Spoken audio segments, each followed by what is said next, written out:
Going to talk to the new head coach of the Washington Capitals now. Spencer Carbery joins us on the BetQL Guest Hotline. Good morning, Coach. Good morning. How are you guys doing? We're doing okay. Welcome Thanks to for joining town. us. Welcome to town. Are you cool with us calling you Coach Carbs? Yeah, we heard that might be your new nickname, your new moniker.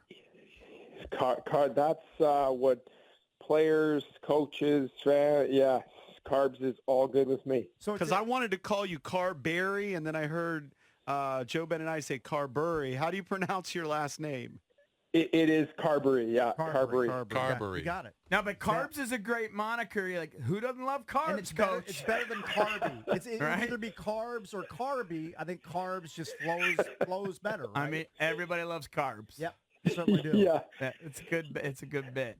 Well, I got called once in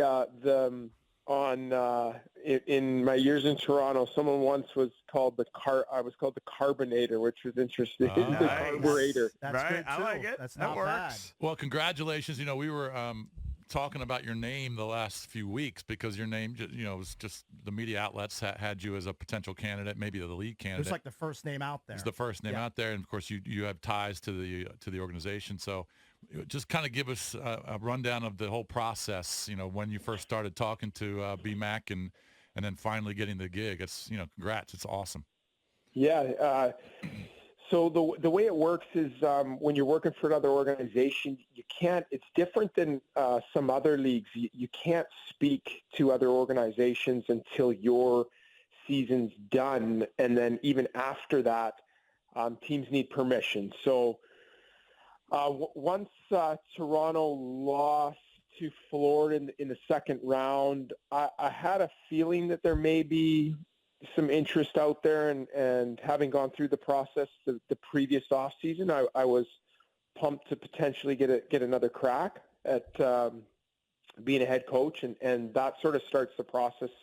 Teams reach out to the general manager in Toronto, and then the process started from there. Like I said yesterday, I just felt as I was going through it, I just kept coming back to feeling really good and comfortable, and just everything pointed me back to the Caps organization from a living standpoint, from a family standpoint, from a team and a familiarity standpoint. Like all of those boxes for me, it just kept coming back to the Caps. Mm-hmm. Yeah, and Coach, you couldn't create a better Caps head coaching candidate in a lab if you tried than you, because you played for and coached the Caps affiliate in South Carolina, the Stingrays. You coached the Hershey Bears, the Caps AHL affiliate. I mean, this has got to be your dream job, and to land it at the age of 41, you got to be one of the youngest head coaches now in the NHL. It's got to feel great for you and your family.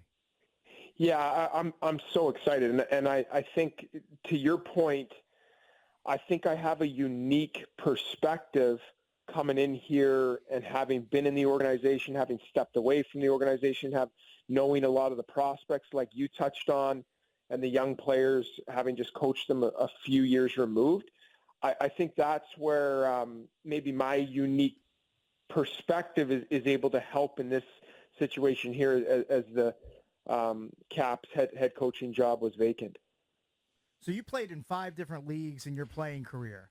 Does that make it easier for you to relate to players from the highest paid player on the roster to, the AHL call-up that's going to be on the team for maybe 2 or 3 games and then get sent back down? Does that help you relate to the players? You know what that makes me is a suitcase as a player, because I played on. So we would call that a suit, like someone that was traded around or bumped around. I just where I think it more helps me is a couple things. Like I have an appreciation for the climb and the work and the dedication, because I never was able to play in the National Hockey League. So that's number one, is the appreciation for getting there. And then the second part that sort of ties in there is the willingness to grind. And that's when you start in the ECHL and you're assistant coach and then you become a head coach there. I just couldn't even sit here and tell you all the things that go into being a head coach at that level, from a housing standpoint to an immigration standpoint to a travel standpoint, hotels, road. Like you do everything at that level. So you have to grind if you want to be successful in the ECHL. You got to do all your recruiting. You got to do all your free agent signings. All of that stuff is on your plate. So you appreciate and understand that grind of when you're trying to reach a goal. You're going to have to put your head down and get to work, and there's going to be a lot of ups and downs with it, but you better be willing to grind. Coach Carbery, so you coach at Hershey with a lot of Capitals prospects. I'm just wondering, do you ever go to Hershey Park? Do you get time to chill? Yeah, honestly, and I'm not exact. I literally can see Hershey Park from my front door. Wow. We bought we live like right downtown Hershey. We have season passes. My little ones love shooting over there, and I always tell them to thank their lucky stars because they're literally able to be to the front gate, door to door, in like 8 minutes. Sweet. So, How old are your kids? They're 11 and 9. Oh, it's the perfect age. Yeah, it is.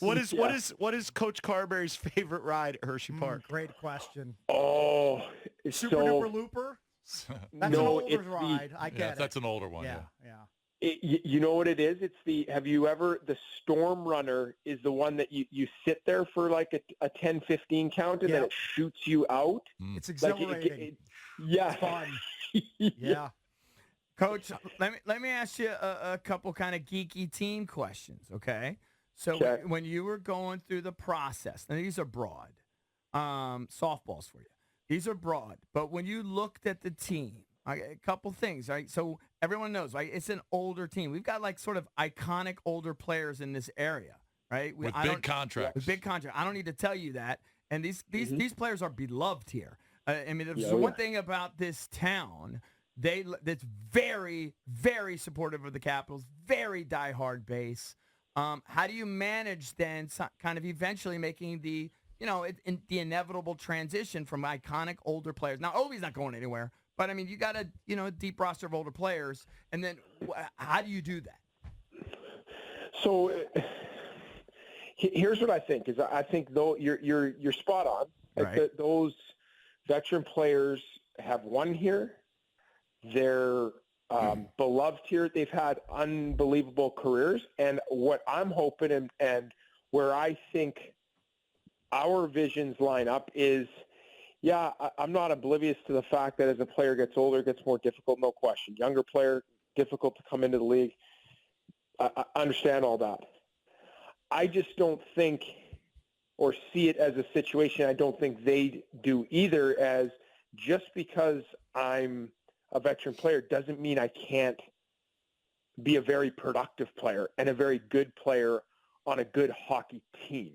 Mm-hmm. And that's my focus is understanding the situation in the scenario, understanding I have a responsibility and we have to get younger players into our lineup and integrate them into our team, and I have to facilitate that.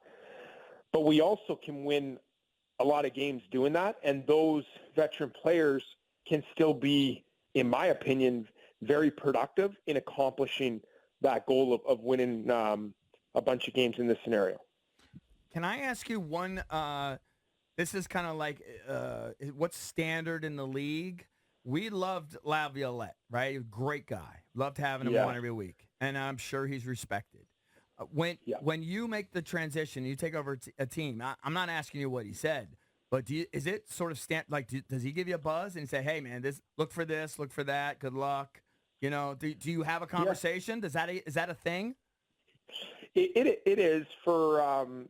You have strong relationships with coaches, and you've been around them in the past, and usually sometimes it's a one line, good luck pulling for you.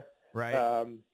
And sometimes you have more of a relationship, and it's more in depth, and like you said, hey, here's what to look for this, and this. So yeah, you're right in a lot of the coaches that I've had relationships with in the past. Lavi's one of them.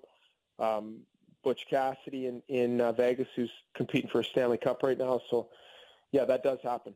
Coach Carbery, you're clearly a confident guy, but following up on Laviolette, do you look at him and what he wasn't able to accomplish here, and say, because you've never been an NHL head coach, Yeah. you think like, man, if Laviolette couldn't get this thing right, that guy's 8th all time in wins. Like, does it give you any self-doubt heading into like following in his footsteps? I don't. This is going to sound weird, but I just don't look at it. Like, I don't even let my brain go to that spot. I know, and I'm well aware of how talented Lavi is and how much success he's had in his career. And I've been around. He's a phenomenal guy, great coach. So I don't really look at it like, I just look at it in my own lane of, okay, what am I doing tomorrow, and how am I getting this group?